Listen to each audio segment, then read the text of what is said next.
kembali lagi dengan Mimin. Mari kita lanjutkan spoiler sebelumnya. Tapi sejak hari itu ketika lingkaran sihir muncul terukir di tangannya, tangannya mulai lepas kendali dan sakit terus-menerus. Meskipun akhir-akhir ini, kejadian-kejadian itu telah menghilang.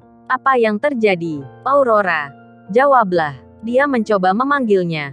Tapi sejak hari itu Aurora tidak pernah kembali pada Claire. Jadi untuk sesaat dia mengira semua itu hanya mimpi. Tapi lingkaran sihir itu masih tertanam di bawah telapak tangannya.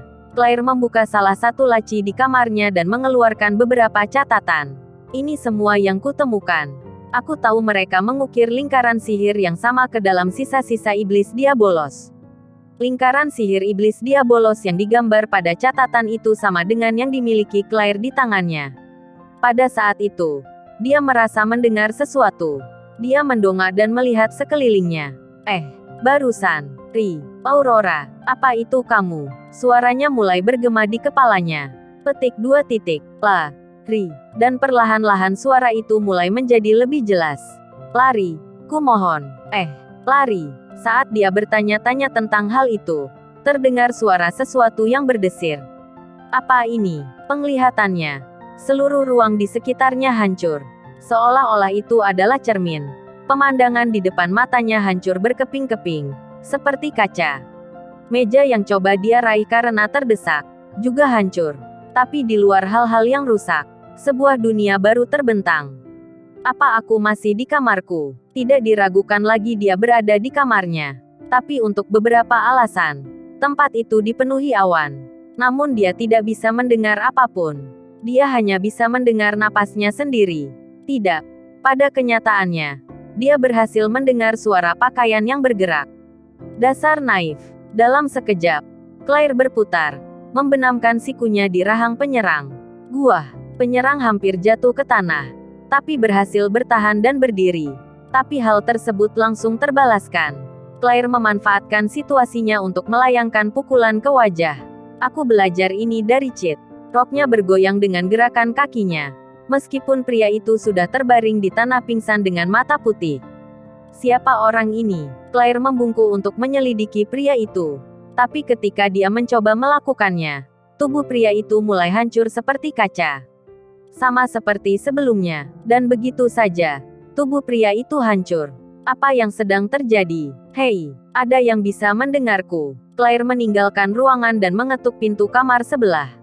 Tapi dia tidak menerima tanggapan dari siswa yang tinggal di sana. Hal yang sama juga terjadi di kamar sebelahnya. Dan kamar berikutnya. Tidak ada seorang pun di sana. Claire adalah satu-satunya di sini. Di dunia ini. Apa yang sebenarnya terjadi, Aurora?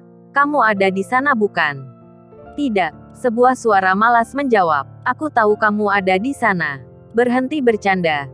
Ini bukan waktunya untuk itu. Aku sudah memperingatkanmu untuk melarikan diri.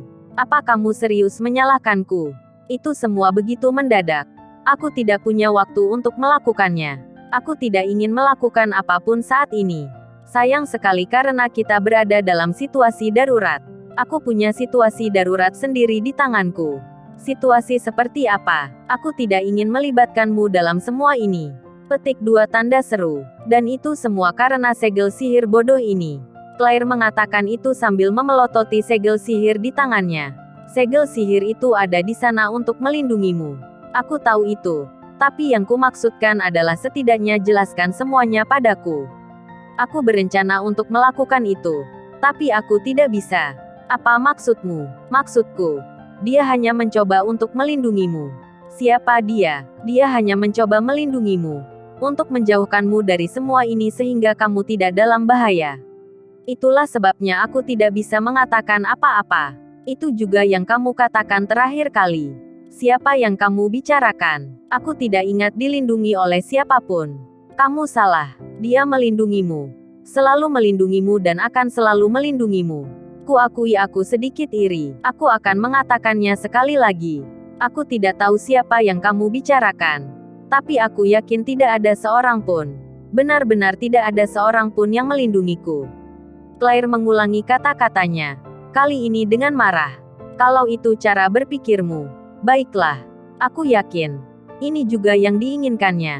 untuk menjauhkanmu dari segalanya. Petik 2 titik. Kalau kamu ingin mengatakan sesuatu maka katakanlah semuanya untuk terakhir kalinya. Dan aku juga tidak menginginkan semua ini. Aku tidak akan memberitahumu apapun.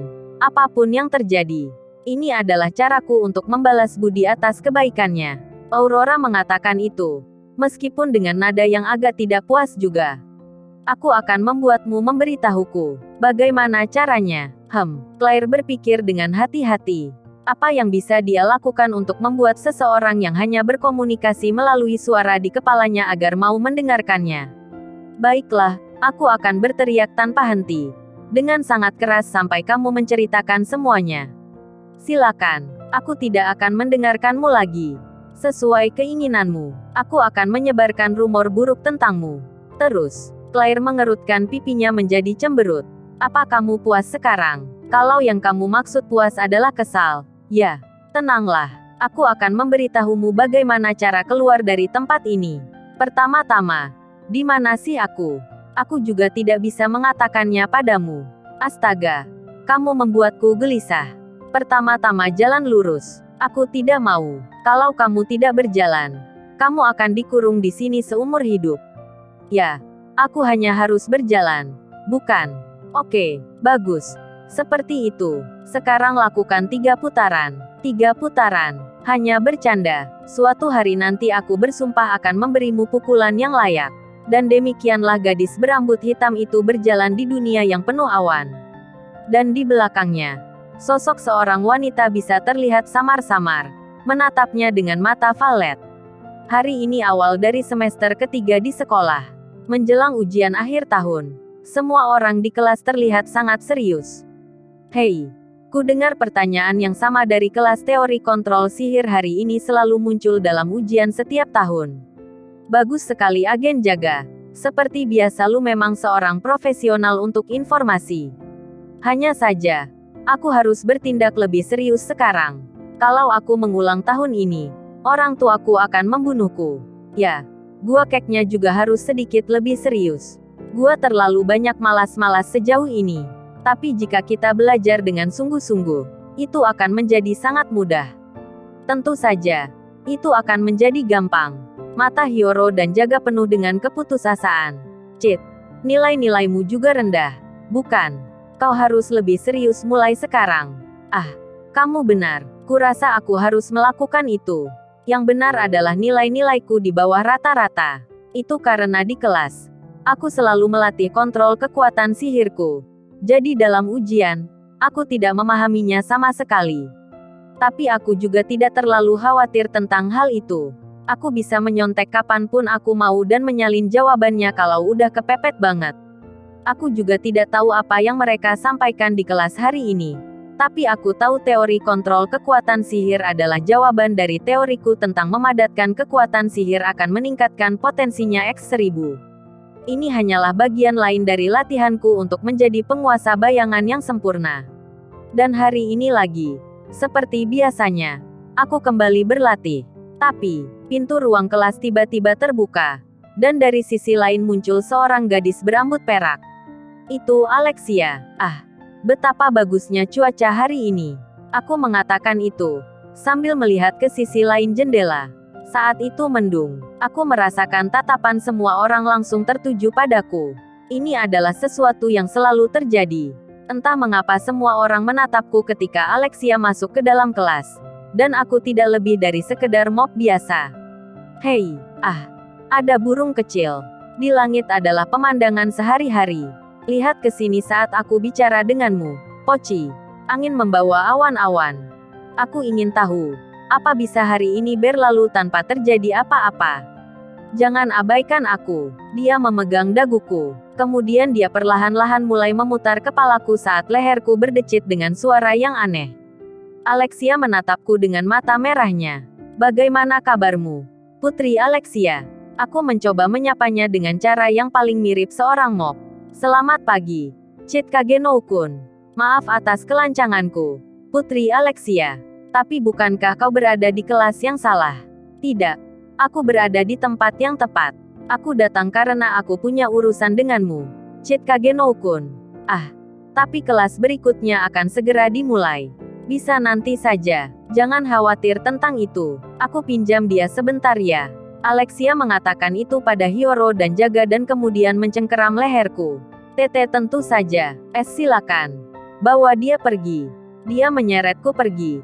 Saat aku mendengarkan respon kurang ajar dari kedua temanku. Entah mengapa.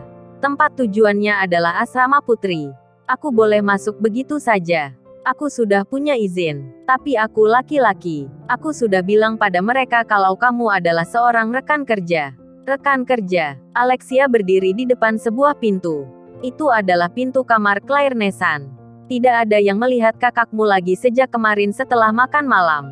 Oh, itu membuatku penasaran. Jadi aku bertanya pada salah satu siswa dan dia bilang ruangan itu terkunci. Alexia mengetuk pintu tapi tidak ada yang menjawab. Aku mencoba mencarinya di tempat-tempat yang biasa dia kunjungi, tapi tidak bisa ditemukan. Oh, kau tidak tahu apa-apa? Tidak ada, aku menjawab dengan jujur. Tapi Alexia menatapku seolah-olah berkata, apa palamu baik-baik saja? Dan kau tidak mengkhawatirkannya? Yah, ini bukan pertama kalinya. Apa ini sering terjadi? Dia selalu cenderung menghilang selama beberapa hari sejak kami masih kecil. Kalau begitu, kau tahu sesuatu tentang kasus ini? Bisa dibilang sih, itu benar. Lalu di mana kakakmu pada saat-saat ketika dia menghilang? Tidak tahu. Dia baru saja pulang sendirian dan itu saja. Meski pada kenyataannya dia selalu dicari dan ditemukan oleh Seven Shadows. Zeta seharusnya mengawasinya kali ini. Zeta sangat bagus dalam apa yang dia lakukan. Jadi jika dia belum bergerak, itu karena semuanya baik-baik saja. Apa ini semacam kabur dari rumah? Mungkin, ya. Mudah-mudahan hanya itu saja. Karena sebenarnya ada sesuatu yang lain yang menarik perhatianku. Apa itu? Lihatlah ini. Kami masuk ke dalam ruangan dan di sana Alexia mengambil kalung logam dari lantai. Kalung terlihat kokoh. Dan bukan itu saja. Ini sebenarnya punya efek sihir.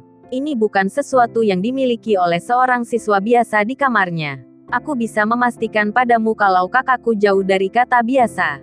Kemungkinan ada seseorang yang masuk ke kamarnya. Dan kemudian mencoba menaruh ini padanya untuk menculiknya. Tapi kalung itu dijatuhkan di sini. Kemungkinan jatuh di sana di tengah-tengah pertarungan. Juga, ada hal lain yang membuatku bingung. Alexia kali ini melihat beberapa catatan yang tergeletak di atas meja. Saat melihat itu, aku dikejutkan oleh kilatan pencerahan. Ini kan, huruf-huruf kuno. Tanda-tanda sihir yang keren. Kata-kata sulit yang kelihatannya punya makna. Tapi sebenarnya tidak. Ya, aku yakin. Ini adalah buku catatan Chu Nipyu. Apa kau tahu apa ini? Tidak. Tidak sama sekali. Aku belum pernah melihat ini dalam hidupku. Benarkah? Kenapa kau mengalihkan pandanganmu? Aku sedang membayangkan banyak hal. Semoga saja. Alexia melihat buku catatan Chu Nipyu lagi. Aku sangat meragukan apapun yang tertulis di sini masuk akal.